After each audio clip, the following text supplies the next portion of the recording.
Good morning छात्रों, एक बार फिर से स्वागत है विलेज इंटर कॉलेज के यूट्यूब चैनल पर। और आज से अपना ये चौथा लेसन प्रारंभ होने वाला है पृष्ठ रसायन। छात्रों, पृष्ठ रसायन बहुत ही इंपॉर्टेंट लेसन है। इस लेसन के अंदर ये मतलब दो पार्ट में ये लेसन पूरा बटा हुआ है। आप इस लेसन की बात करें, इसके इंट्रोडक्शन की बात करें तो इसमें फर्स्ट पार्ट जो है, फर्स्ट पार्ट को हमको इसमें कोलाइडी अवस्था के रूप में पढ़ना है। कोलाइडी अवस्था पहला सेक्शन जो है इसका वो अपना कोलाइडी अवस्था के रूप में होगा। और दूसरा इसका जो सेक्शन होगा हमारा वो होगा, छोटा है अधिशोषण के रूप में, अधिशोषण।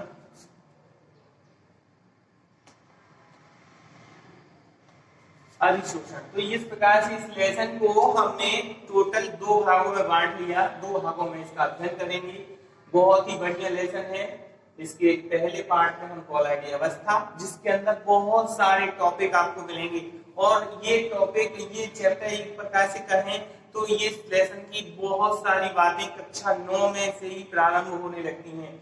तो आइए देखते हैं कि इस पहले वाले सेक्शन में यानी कोलाइडी अवस्था के अंदर हम लोगों को क्या क्या पढ़ना है। वैसे तो इसके अंदर बहुत सारे टॉपिक हैं, लेकिन आज से हम यहाँ पर क्या पढ़ने वाले हैं, कोलाइडी अवस्था के बारे में ये देख लेते हैं।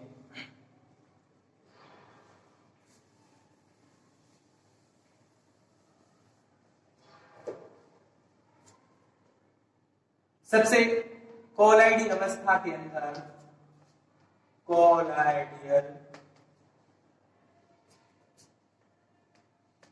स्टेट के अंदर जो आज का हमारा पहला टॉपिक होगा वो होता है क्रिस्टलाव। सबसे पहली घटना क्रिस्टलाव, दूसरा है कोलाइडी विलयन, कोलाइड। इसके बाद वास्तविक विलयन,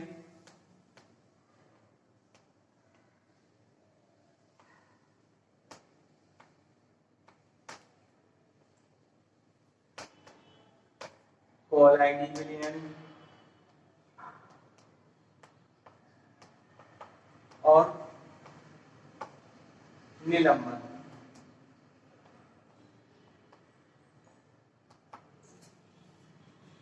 कोलाइडियल स्टेट में यानी कि कोलाइडी अवस्था के अंदर हम पहले ये दो टॉपिक लेके चलते हैं। आइए जानते हैं कि इस लेसन के अंदर क्रिस्टलाव और कोलाइड्स क्या है। बहुत ही इंपॉर्टेंट है और बहुत ज्यादा इंपॉर्टेंट के साथ साथ कठिन बिल्कुल भी नहीं है। देख लेते हैं कि इसको डिफाइन हम कैसे कर सकते हैं। कहते हैं कि ऐसे पदार्थ जिनके जलीय विलयन जंतु झिल्ली या परचमेंट पेपर से शीघ्रता से पार कर जाते हैं, क्रिस्टलाव कहलाते हैं। तो ऐसे पदार्थ जिनके जलीय विलयन जंतु झिल्ली से शीघ्रता से पार कर जाते हैं, क्रिस्टलाव कहलाते हैं। अगर हम यहाँ पर कुछ एग्जाम्पल्स की बात करें, बहुत आसान है इस लेसन को समझने के लिए। पहले क्रिस्टलाव समझना बहुत ही जरूरी है। जैसे आप यहाँ पर यूरिया को ले लें, यूरिया आपको पता है यूरिया है। अब यूरिया को अगर पानी में घोलकर जल में इसको विलय करके और अगर इसको हम परचमेंट पेपर से अगर क्रॉस कराते हैं, पार कराते हैं, तो इसको ये पार करने में शीघ्रता दिखाएगा और जल्दी से पार हो जाएगा। तो देखिए यहाँ से क्लियर समझ में आता है कि क्रिस्टलाव ऐसे पदार्थ हैं जिनके जलीय विलयन परचमेंट पेपर से या जंतु झिल्ली से शीघ्रता से गमन कर जाते हैं। ठीक उसी प्रकार से क्रिस्टलाव के बाद कोलाइड्स को हम अगर देखें तो कुछ ऐसे पदार्थ होते हैं जिनके जलीय विलयन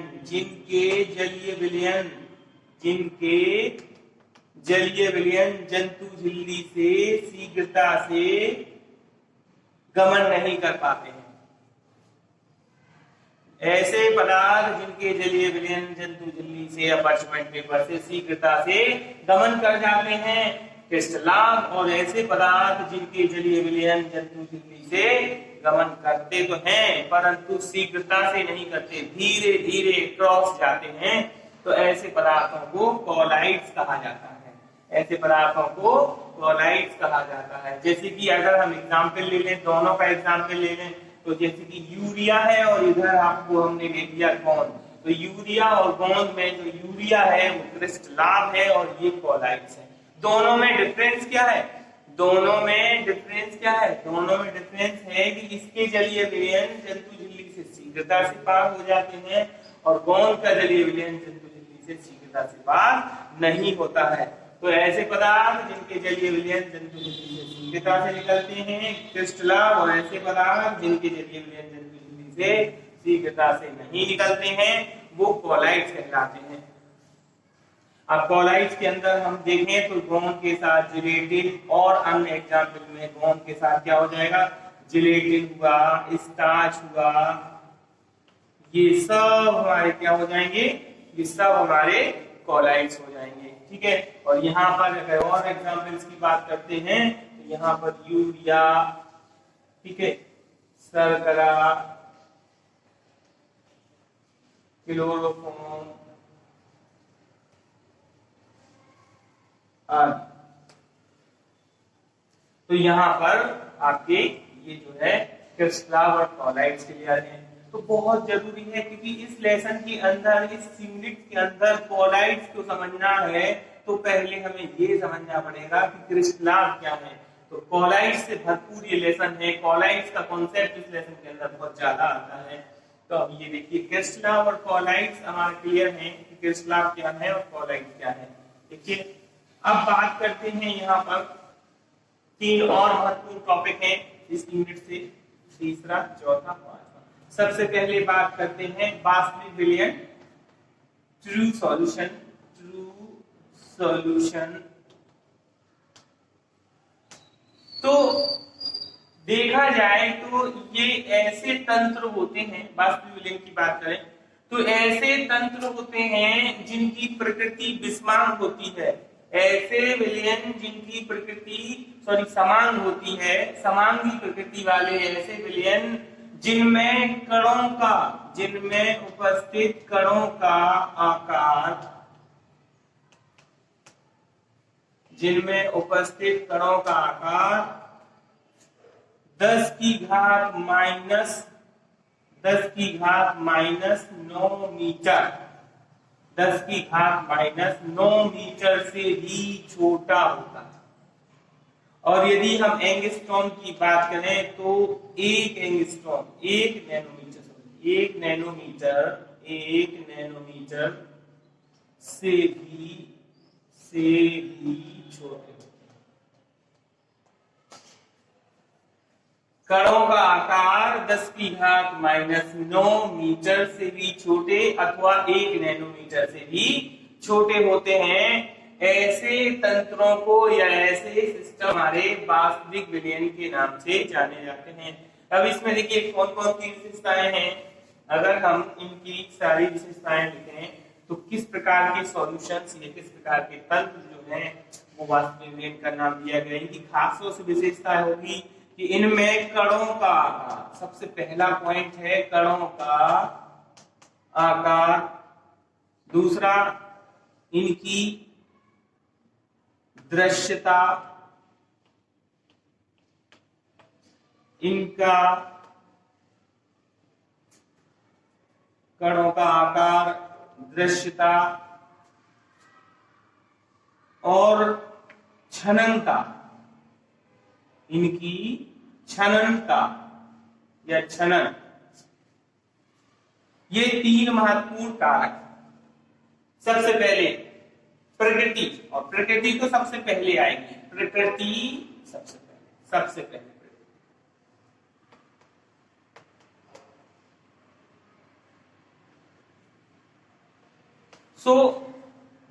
इनको हम ऐसे डिफाइन कर सकते हैं कि ऐसे विषमांगी तंत्र, समांगी तंत्र, मतलब प्रकृति कैसे होती है इनकी?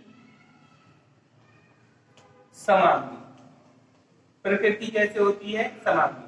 अर्थात हम ये कह सकते हैं कि इसके अंदर जो 2 परतें होती हैं या दो अवस्थाएं होती हैं, उन परतों में दोनों परतों का मान एक होता है, या इसमें हमें पता नहीं चलता है कि कौन सी परत ये है और कौन सी परत ये है। मतलब इनके लिए P यानी कि फेज का मान एक होता है, इनके लिए फेज का मान एक होता है। तो इनकी प्रकृति कैसे होती है? समांगी होती है। अब कणों के आकार की बात करें तो मैंने आपको बताया इनके कणों का आकार, आप देखिए नैनोमीटर की बात करें तो 1 नैनोमीटर से भी छोटा होता है, 1 नैनोमीटर से भी छोटा। और अगर इन कणों को अगर हम मीटर में करना चाहें तो 10⁻⁻9 मीटर से भी छोटा होता है कण का आकार। तो कणों की साइज की बात करें कि वास्तविक विलयन के कणों का आकार 1 नैनोमीटर से भी छोटा अथवा 10⁻⁻9 मीटर से भी छोटा होता है। दृश्यता की बात करें कि कणों को देखने वाली बात करें तो इसमें क्या होता है कि इन कणों को हम किसी भी सूक्ष्मदर्शी से नहीं देख सकते हैं, सूक्ष्मदर्शी से नहीं देख सकते हैं। इसका मतलब ये हुआ कि जब सूक्ष्मदर्शी से नहीं देख सकते हैं तो इन्हें अपनी आंखों से भी नहीं देखा जा सकता है। देखिए, तो इनको हम सूक्ष्मदर्शी से नहीं देख सकते हैं। और छननता की बात करी जाए, इनको छनने का या सेपरेशन करने की बात की जाए तो ऐसे विलयनों को किसी फिल्टर पेपर की सहायता से या जंतु झिल्ली की सहायता से छाना नहीं जा सकता, इनका छनन संभव नहीं है। अर्थात इनके जलीय विलयन या ये विलयन जो है वो परचमेंट पेपर या फिल्टर पेपर में से पार कर जाते हैं, शीघ्रता से निकल जाते हैं। तो इनका छनन किसी सामान्य या फिर सूक्ष्म फिल्टर पेपर की सहायता से छनन संभव नहीं है, छनन संभव नहीं है। अब बात कर लेते हैं एग्जाम्पल्स की। तो एग्जाम्पल्स की बात कर लेते हैं तो इनके एग्जाम्पल्स में जैसे कि हम ये कह सकते हैं कि यूरिया का जलीय विलयन, यूरिया का जलीय विलयन, यूरिया का जलीय विलयन जो है यहाँ पर वास्तविक विलयन का उदाहरण बनेगा। यूरिया का जलीय विलयन वास्तविक विलयन का उदाहरण बनेगा। अब यूरिया का जलीय विलयन हो या फिर किसी भी लवण के जलीय विलयन को हम ये कह सकते हैं कि वो वास्तविक विलयन का काम करेगा। तो ये तो थे हमारे वास्तविक विलयन। एक बार फिर से समझ लेते हैं कि ऐसे समांगी तंत्र जिनका कणों का आकार 1 नैनोमीटर से छोटा अथवा 10⁻⁻9 मीटर से छोटा होता है, इनकी दृश्यता की बात करें तो इन्हें किसी भी शक्तिशाली सूक्ष्मदर्शी की सहायता से भी नहीं देखा जा सकता है और किसी भी प्रकार के जंतु झिल्ली, परचमेंट पेपर या फिल्टर पेपर की सहायता से इनका छनन संभव नहीं होता है। और उदाहरण की बात करें तो बहुत सिंपल है, किसी भी लवण का जलीय विलयन या फिर यूरिया, क्लोरोफॉर्म, एल्कोहल के जलीय विलयन, ये सब के सब वास्तविक विलयन के उदाहरण हैं। आइए अब बात करते हैं कॉलाइडी विलयन। तो कॉलाइडी विलयन में दोस्तों क्या होता है?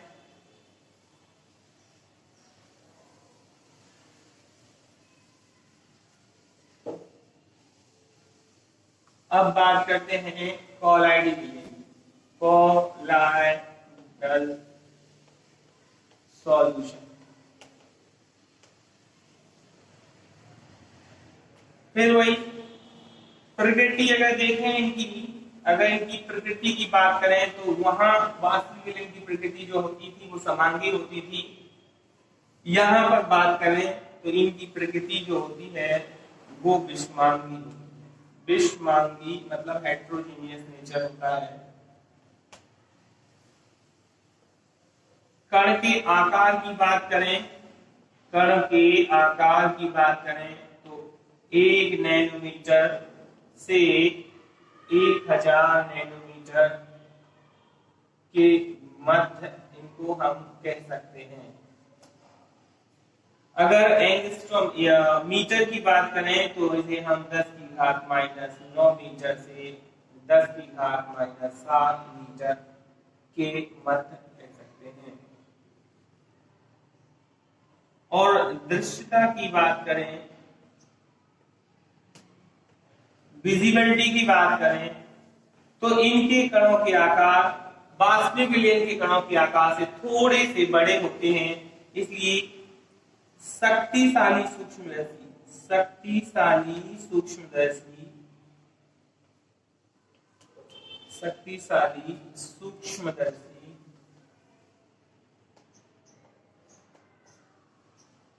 से देखना संभव है।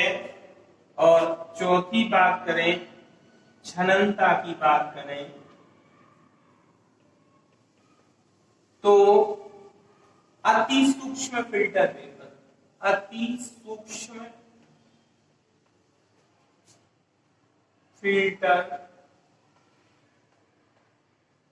पेपर से इनका छनन संभव हो सकता है।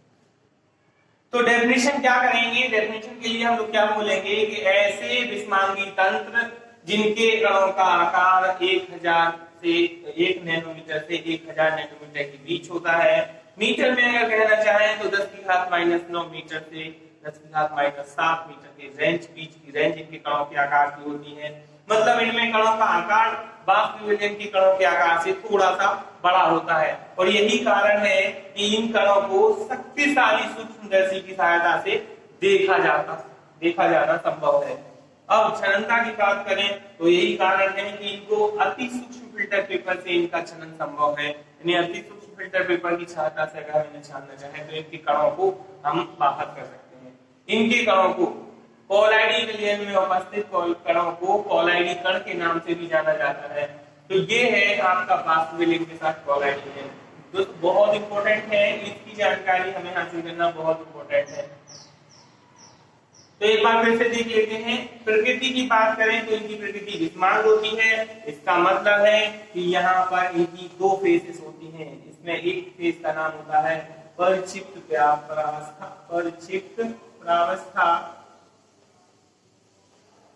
और दूसरी फेस का नाम होता है परिक्षेपण माध्यम।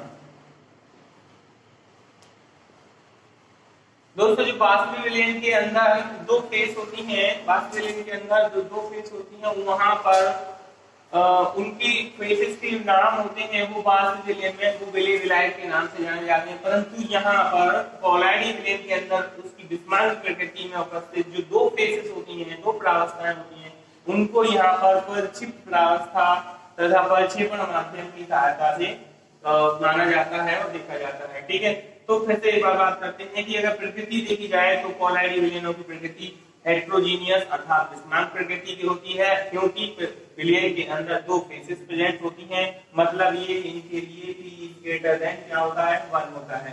फिर आकार की बात करें तो कोलाइडी कणों का आकार 1 नैनोमीटर से 1000 नैनोमीटर के बीच होता है, जबकि अभी हमने देखा कि वास्तविक विलयन के कणों का आकार 1 नैनोमीटर से छोटा होता है। तो कणों के आकार में अंतर होने के कारण आगे के पॉइंट्स एकदम क्लियर हो जाते हैं। ठीक उसी प्रकार से कणों का आकार जब बड़ा होता है तो इनकी छननता और दृश्यता भी पॉसिबल बढ़ जाती है। दृश्यता की बात करें तो कोलाइडी कणों के शक्तिशाली सूक्ष्मदर्शी से देखा जा सकता है, परंतु वास्तविक विलयन के कणों को ना तो नेत्रों के द्वारा और ना ही किसी शक्तिशाली सूक्ष्मदर्शी के द्वारा देखना संभव होता है। अब वही बात करते हैं दृश्यता के बाद बात करते हैं छननता की। तो ठीक कणों का आकार जैसे थोड़ा बढ़ जाता है तो फिल्टर पेपर, दो प्रकार के फिल्टर पेपर होते हैं लैब में, जो दो तरह के फिल्टर पेपर होते हैं, एक सामान्य फिल्टर पेपर, एक अति सूक्ष्म फिल्टर पेपर। तो जो दोस्तों अति सूक्ष्म फिल्टर पेपर होता है उसके द्वारा अगर हम कोलाइडी कणों को छानना चाहें तो वो बड़ी आसानी से हम छान सकते हैं। तो बस दोस्तों ये हो गई बात वास्तविक विलयन की और ये हो गई कोलाइडी विलयन की। तो क्रिस्टल कोलाइड के बाद वास्तविक विलयन और कोलाइडी विलयन आपने देखा। इसके बाद बात करते हैं निलंबन की।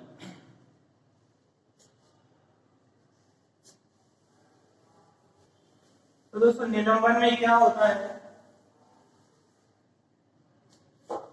निलंबन में क्या होता है,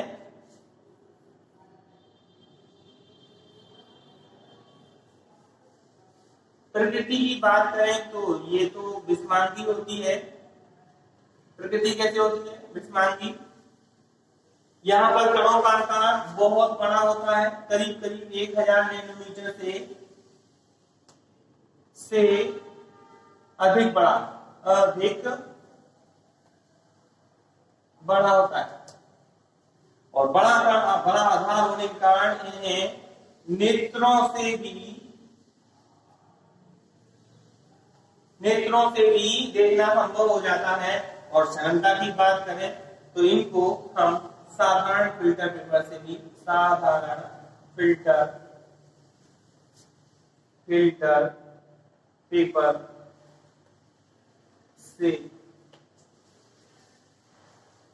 छनन कर सकते हैं।